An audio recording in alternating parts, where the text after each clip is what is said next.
He lost his wife. He lost his son.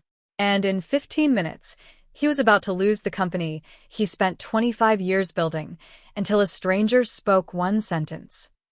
Welcome to the story room. While you are here, please hit the subscribe button and comment your view on the story and where you're watching from. Let me tell you about a Tuesday morning in London that changed two lives forever. Sometimes the biggest moments in our lives happen in the smallest places. A quiet cafe, a simple conversation, a stranger who cares enough to speak up. This is a story about Owen Bradford. And on this particular morning, Owen was sitting in a corner of a small cafe in East London, about to throw away everything he'd ever built. In front of him sat a stack of papers. Legal documents. The kind that end dreams. The kind that say, I surrender. Owen wasn't just anyone. For 25 years, he'd built something from absolutely nothing. Started with a tiny tech company, just him and his laptop in a cramped flat. Now, Bradford Technologies created software that helps schools teach children and hospitals care for patients. Real work. Important work. Work that mattered. 350 people worked for him. 350 families depending on his company for their bread and butter. But today it was all ending. The papers in front of him said bankruptcy. Total closure. Everything sold off. The company, the contracts, the dreams. All of it disappearing like smoke. It was 7:45 in the morning. His lawyer would walk through that door at 8 o'clock. 15 minutes. That's all Owen had left before his signature made it official. Before he became the man who lost everything. His hand reached for the pen. A simple blue pen, nothing special. But his fingers were shaking. Not from fear anymore. He was past fear. This was something deeper. His body was telling him what his mind didn't want to hear. That signing these papers felt like dying while still breathing. The cafe was peaceful. Early morning customers tapped away on laptops. Steam rose from teacups. Somewhere, a radio played soft music. Normal people having normal Tuesdays while Owen's entire world was collapsing around him. He'd been coming to this cafe for 12 years. Same corner table. Same black tea, no sugar. This place had seen him celebrate his first major contract. Seen him sketch ideas on napkins. Seen him grow from a young programmer with big dreams into someone people called Sir. Now it was witnessing his final moment. Owen picked up the pen again. His eyes burned. When was the last time he'd really slept? Not that restless half-awake state where your mind keeps counting your failures, adding up your losses. 3 weeks? Maybe longer. His wife Rebecca had left 2 months ago. Took their son, little Jamie, with her. She said she couldn't watch him drown anymore. Said he'd chosen the company over his family. Maybe she was right. He'd missed Jamie's last 2 school plays because of emergency meetings. Missed family dinners. Missed bedtime stories. Missed all those small beautiful moments that make life worth living. His phone sat silent on the table. No calls from Rebecca. No messages from Jamie. His business partners had all resigned last month. The bank had frozen everything. His competitors were already waiting, ready to grab his contracts like vultures picking at bones. Everyone said it was finished. His accountant said it. His lawyer said it.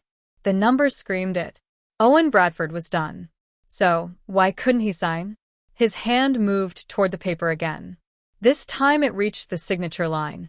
The pen touched the page. Just write your name, he thought. End this nightmare. Let it be over. Excuse me. The voice came from beside him. Soft. Almost apologetic. Owen didn't look up. I'm busy, he said, though he wasn't really.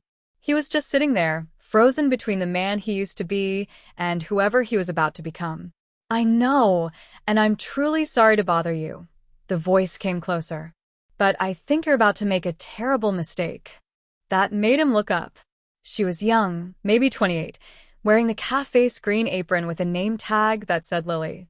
She had kind eyes and flour dust on her sleeve, probably from the morning pastries. She held a teapot in one hand, but she wasn't offering refills. She was looking at his papers. Excuse me? Owen's voice came out harder than he meant. The voice of a man who'd been knocked down so many times that kindness felt like another trap. Lily didn't step back. She set the teapot down on his table, right next to the papers. Those documents. I saw them earlier when I was cleaning tables. I wasn't snooping, I promise. But the numbers, they don't look right. Owen almost laughed. Would have laughed if he had any laughter left inside him. You're a waitress. I am, Lily said simply. No shame in her voice. Just fact. But I used to work in finance. Before. She stopped. Something heavy and sad passed across her face. Then she straightened her shoulders. Before life happened. Can I look? Just for 1 minute. He should have said no. Should have told her to mind her own business. Go back to pouring tea and toasting bread. This was his failure. His private disaster. Not a show for strangers who felt sorry for him. But something in her voice stopped him. That quiet certainty. That look in her eyes that said she wasn't asking out of pity. She was asking because she genuinely thought she could help. And God help him. Owen was desperate enough to let her try. You have 5 minutes, he said, sliding the papers across the table. Then my lawyer arrives, and this becomes real. Lily sat down across from him. She pulled the papers close, and her eyes started moving fast, scanning columns of numbers and legal terms that had taken Owen's lawyers months to prepare. He watched her face, waiting for the moment she'd realize she was in over her head. Waiting for the embarrassed smile, the quick apology, the hasty exit. But Lily's expression changed. Her eyes narrowed. Her finger stopped on something near the middle of page 4. Wait, she said. This doesn't make sense. And just like that, with 13 minutes left before everything ended, Owen Bradford felt something he thought was dead forever. Hope. Lily's finger moved down the page like she was reading a story only she could see. Owen watched her, his heart beating faster now. Beating like it remembered how to want something again. This licensing agreement, Lily said, tapping the document. Your software contract with the National Health Service. They've listed it as expired here. But didn't you just renew that contract last year? I remember reading about it in the news. Bradford Technologies winning the 5-year extension. Owen leaned forward. The cafe noise faded away. All he could hear was her voice and his own heartbeat pounding in his ears. We did renew it. Signed last March. It was the biggest contract we'd ever won. Then why does this say the revenue stream ended 6 months ago? Lily turned the paper so he could see. Look. They're projecting zero income from NHS contracts. But if you renewed for 5 years, that's guaranteed revenue of what? Millions annually. 18 million a year, Owen said quietly. His mind was racing now, pulling up details he'd been too exhausted to think about clearly. For 5 years. 90 million total. Lily's eyes went wide. And they're not counting any of it? That changes everything about whether you can pay your debts. She was flipping pages now, her movements quick and certain. Not hesitant anymore. This was someone who knew exactly what they were doing. This isn't all, Lily said. Your office building in Shoreditch. They valued it at 1.2 million. But property prices in that area have gone up significantly. When was this valuation done? Owen felt his chest tighten. 3 years ago. Before the new tech hub development. Property values doubled after that. So this building is worth at least 2.4 million, possibly more. But they're using the old valuation. That's more than $1 million in assets they're not counting. She kept reading. Owen watched her face, and something was happening inside him. Something breaking open. Not breaking apart. Breaking open like ice melting in spring. And this, Lily pointed to another section. This equipment loan. Server hardware and computers. It says you still owe £300,000. But didn't your company upgrade to cloud services 2 years ago? You must have sold or written off that equipment. We did, Owen said, his voice getting stronger. Moved everything to the cloud. Sold the old servers. My financial director, Sarah, handled it before she left the company. Nobody updated the records. Lily looked up from the papers. Her eyes met his. And for the first time all morning, Owen felt like someone was actually seeing him. Not his failures. Not his losses. Just him. A man trying to figure out if he should keep fighting or let go. If these numbers are wrong, Lily said carefully, then your whole situation is different. You might not need bankruptcy at all. You might just need to restructure. Renegotiate with your creditors. But bankruptcy? That feels like burning down a house that just needs repairs. The words hit Owen like a wave. Not bankruptcy. Not the end. Just repairs. Who are you? He asked. It came out almost like an accusation, but he meant it like a prayer. Lily looked down at her hands. Hands that should have been holding calculators instead of teapots. Someone who made a mistake with numbers once. Lost everything because of it. I don't want to watch someone else lose everything when maybe they don't have to. Before Owen could respond, the cafe door opened. His lawyer, James Patterson, walked in carrying his briefcase and wearing the same grim expression he'd worn for weeks. Behind him was someone Owen hadn't expected to see. Rebecca, his wife. Ex-wife. He didn't even know anymore. She was dressed all in gray, like she was attending a funeral. In a way, she was... Owen, James said, his voice professional and careful.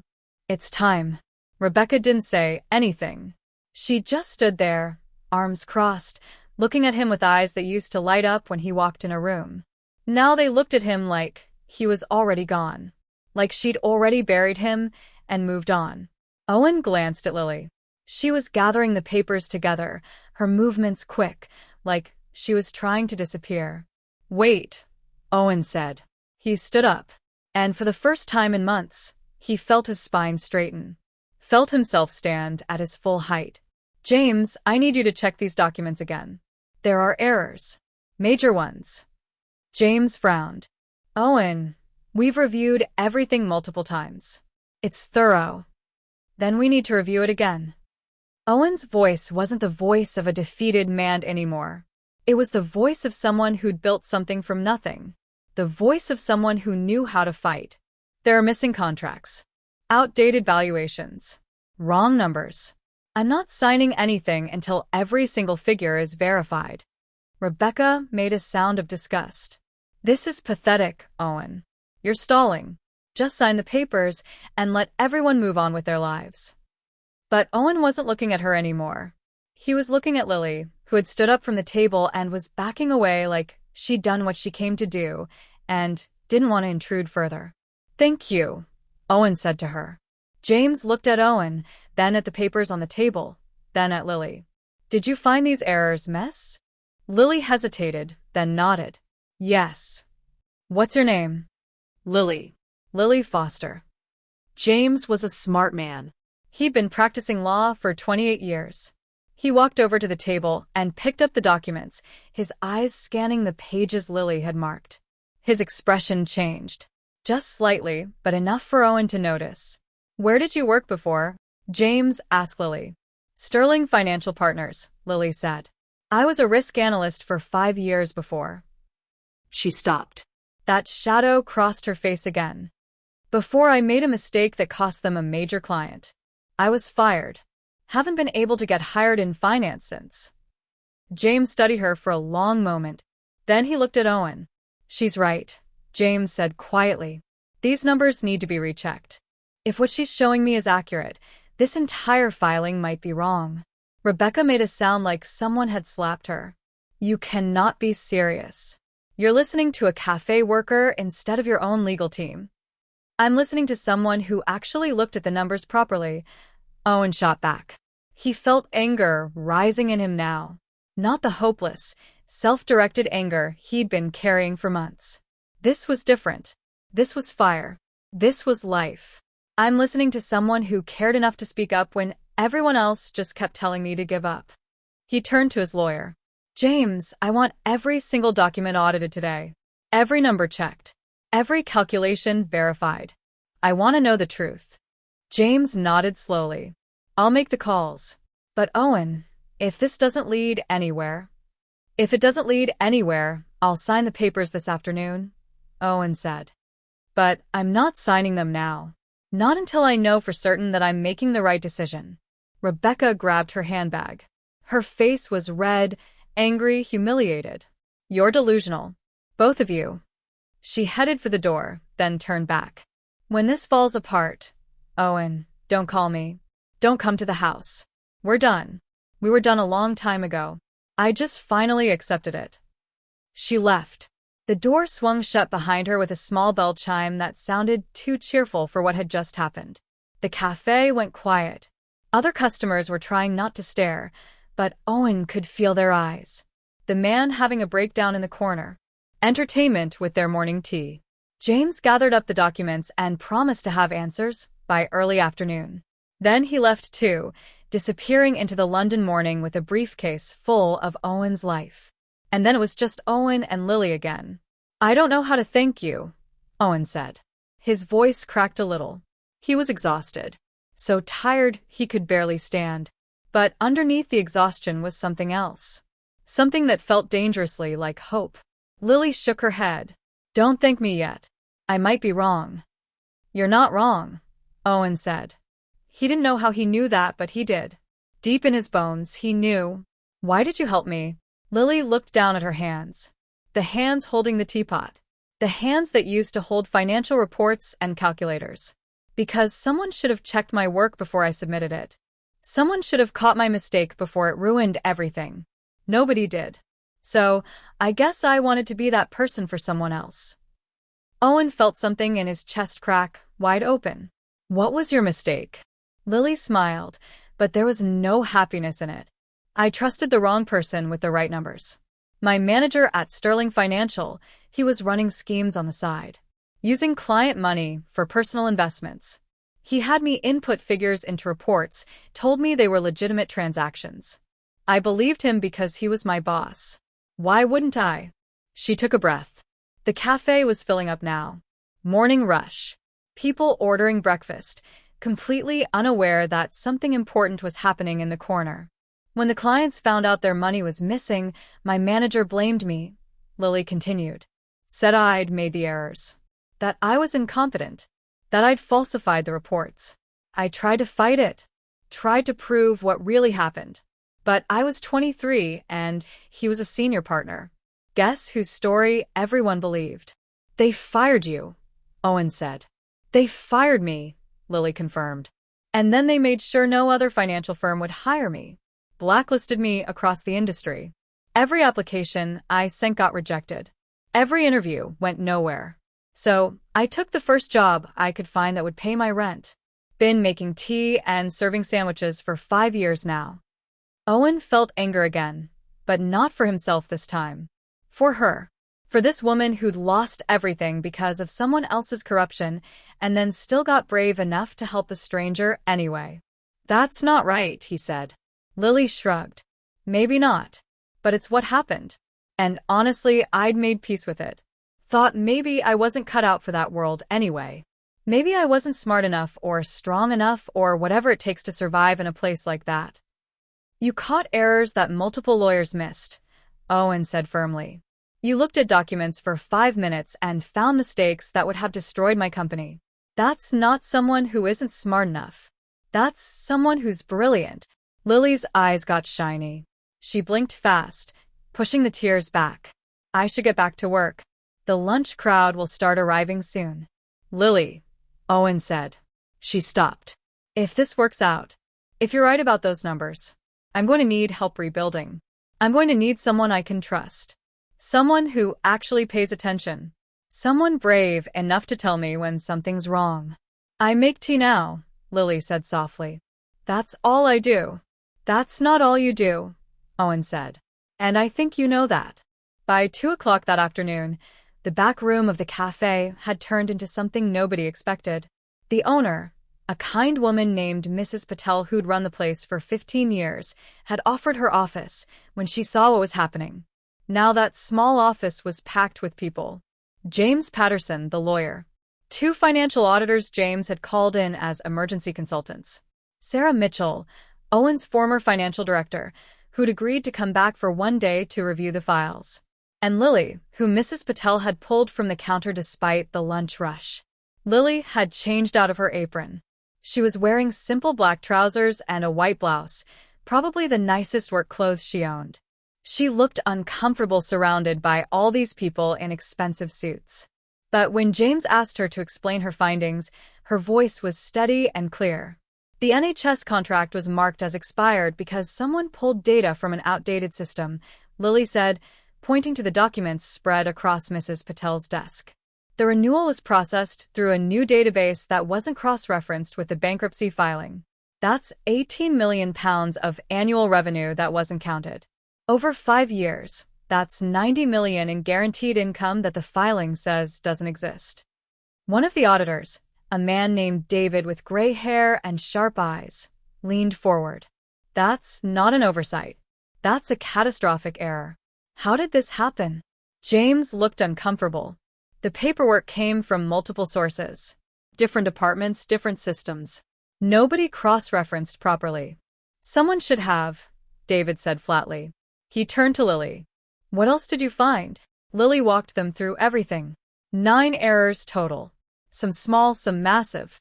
Asset valuations using 3-year-old numbers. Revenue projections that ignored major contracts. That equipment loan still listed as outstanding even though it had been settled 2 years ago. Cloud service expenses counted twice because they appeared in 2 different budget categories. And the big one, the NHS contract. £90 million of guaranteed revenue that would have been thrown away if Owen had signed those papers.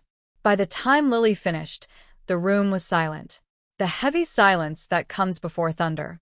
David closed his laptop. He looked at James. These documents aren't just wrong. They're dangerously wrong. If Owen had signed this morning, he would have declared bankruptcy while his company was actually profitable. That would have triggered immediate asset seizures, destroyed his credit, created legal nightmares that would take years to untangle. Maybe forever. Owen felt his stomach drop. He'd been 15 minutes away from destroying himself. 15 minutes from making a mistake he could never fix. So what happens now? He asked. David stood up. Now you withdraw the bankruptcy filing. You restructure your debt properly. You negotiate with creditors based on accurate numbers. And frankly, you should consider legal action against whoever prepared these documents. James winced. That would be my firm. Then I suggest you make this right, David said. He shook Owen's hand, nodded to Lily, and left without another word. The room slowly emptied. Sarah gathered her things, promising to send updated financial projections by tomorrow. The other auditor left with copies of everything, saying he'd prepare a full report by week's end. Soon it was just Owen, James, and Lily. James looked like he'd aged 10 years in the past 6 hours. I'm sorry, Owen. This should never have happened. My associates failed. I failed you. Owen should have been furious. Part of him was. But mostly he just felt tired and relieved and grateful and terrified all at once. Get me a new plan. An accurate one. I want it by Friday. James nodded. Before he left, he turned to Lily. If you ever want to get back into finance, call me. I could use someone on my team who actually reads what they're reviewing. Lily gave him a small smile but didn't say anything. James left. And then it was just the two of them in Mrs. Patel's little office with its tea-stained desk and faded posters about employee benefits. You saved my life today, Owen said. Lily shook her head. I just read some paperwork. You did more than that, Owen said. He sat down heavily in Mrs. Patel's office chair. The adrenaline that had carried him through the day was fading, and exhaustion was creeping back in. You gave me a reason to fight when I'd already given up. Do you know how rare that is? Lily sat down in the other chair. She looked different now. Professional. Capable. Like she belonged in a boardroom more than behind a counter. Why did you give up? She asked. From what I saw in those documents, your company was struggling, but it wasn't dying. Owen laughed, but there was no humor in it. Because everyone told me it was over. My lawyers, my accountants, my wife. After a while, you start to believe them. You start to think maybe they see something you don't. Maybe you're the only one too stubborn or too stupid to accept reality. Or maybe they were all too close to see clearly, Lily said. Sometimes it takes someone from the outside to notice what everyone else missed. Is that what happened to you? Owen asked. Is that why you lost your job? Lily was quiet for a long moment. Through the door, they could hear the cafe noise. People chatting, Mrs. Patel calling out orders, the coffee machine hissing. I was working on a major investment account, Lily said finally. My manager gave me numbers to process. I trusted him because he was my boss. Turns out he'd been stealing from clients for over a year, using me to hide it. When everything came out, he blamed me, said I'd made the mistakes. I was fired. He kept his job for another 8 months before they finally caught him. Owen felt anger rise in his chest. Not at Lily. For her. Did you fight it? I tried, Lily said. But I was young, and he was powerful. Nobody believed me. After that, no firm would touch me. So I took this job because I needed to survive. And I told myself it was fine. That maybe I wasn't meant for that world anyway. That's not true, Owen said. Maybe not, Lily said. But it's what I believed. Until today. The afternoon sun was streaming through Mrs. Patel's office window when Owen finally said what had been building all day. Come work for me. Lily looked up. What? Come work for Bradford Technologies, Owen said. I need someone who can review financial documents and catch problems before they become disasters. Someone I can trust to tell me the truth even when it's hard. I think that's you. Lily shook her head. Owen, I appreciate this. Really? But I haven't worked in finance in 5 years. I don't have current certifications. I don't have references. And honestly, I don't know if I can do this anymore. Last time I trusted my instincts in this field, I lost everything. And today, your instincts saved everything, Owen said. Lily, I'm not asking you to be perfect. I'm asking you to do what you did this morning. Pay attention. Ask questions. Speak up when something doesn't look right. That's all I need. She was quiet for a long time. Owen didn't push. He just waited, giving her space to think. Can I ask you something? Lily said finally. Anything. Why did your wife really leave? The question hit Owen in the chest. He'd expected questions about salary or responsibilities. Not this. Because I stopped being the person she married, Owen said honestly. I got so focused on saving the company that I forgot about everything else. My marriage, my son, myself. Rebecca told me I was drowning and too proud to grab the life preserver she was throwing me. She was right. Do you think she'll come back? Lily asked. Now that things might turn around? Owen thought about Rebecca's face in the cafe that morning. The coldness. The finality. No, he said. And maybe that's okay. Maybe some things aren't supposed to be saved. But the company? That's different. It's not just about me. It's about the 350 families who work for me. The schools using our software to teach children. The hospitals using our systems to care for patients. If I let it die because I was too tired to fight, I'd never forgive myself. Lily nodded slowly. I'm scared, she admitted. Of what? Of failing again.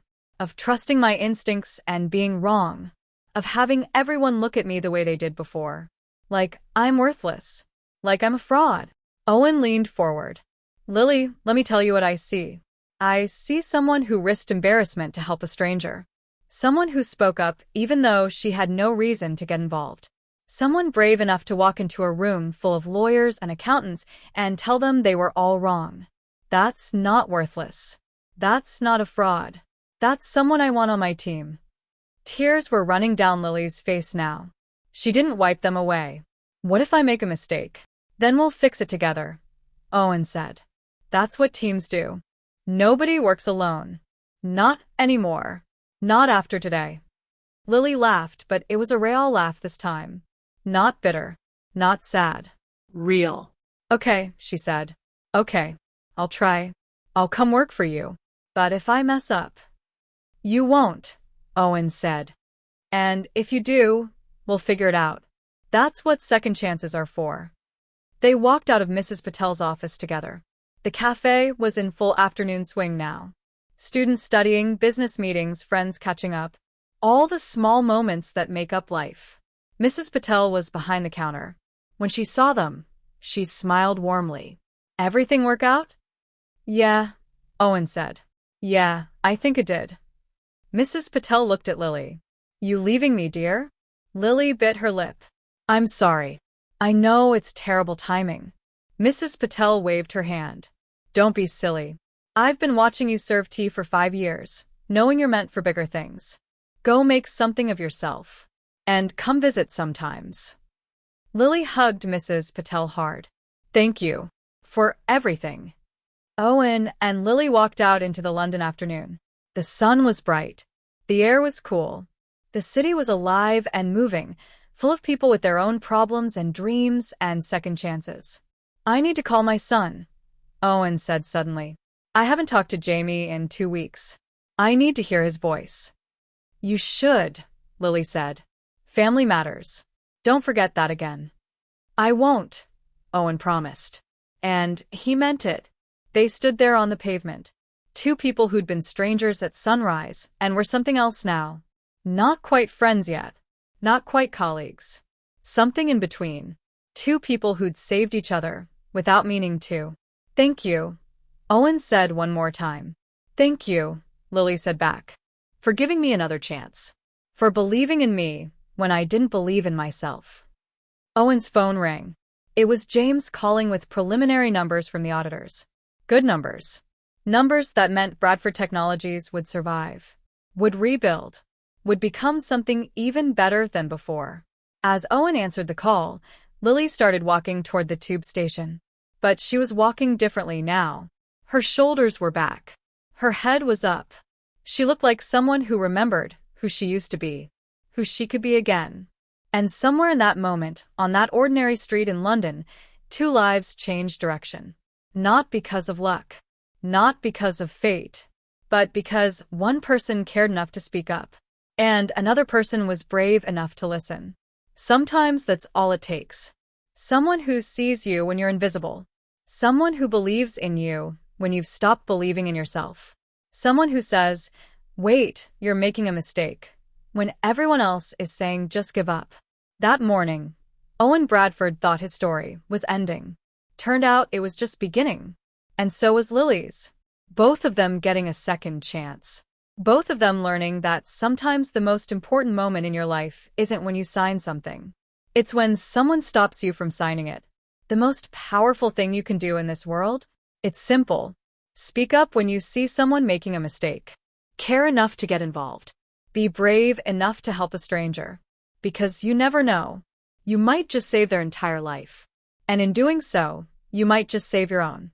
Thanks for your watching. Don't forget to share, like, and subscribe to the Story Room for meaningful stories that inspire and teach life lessons.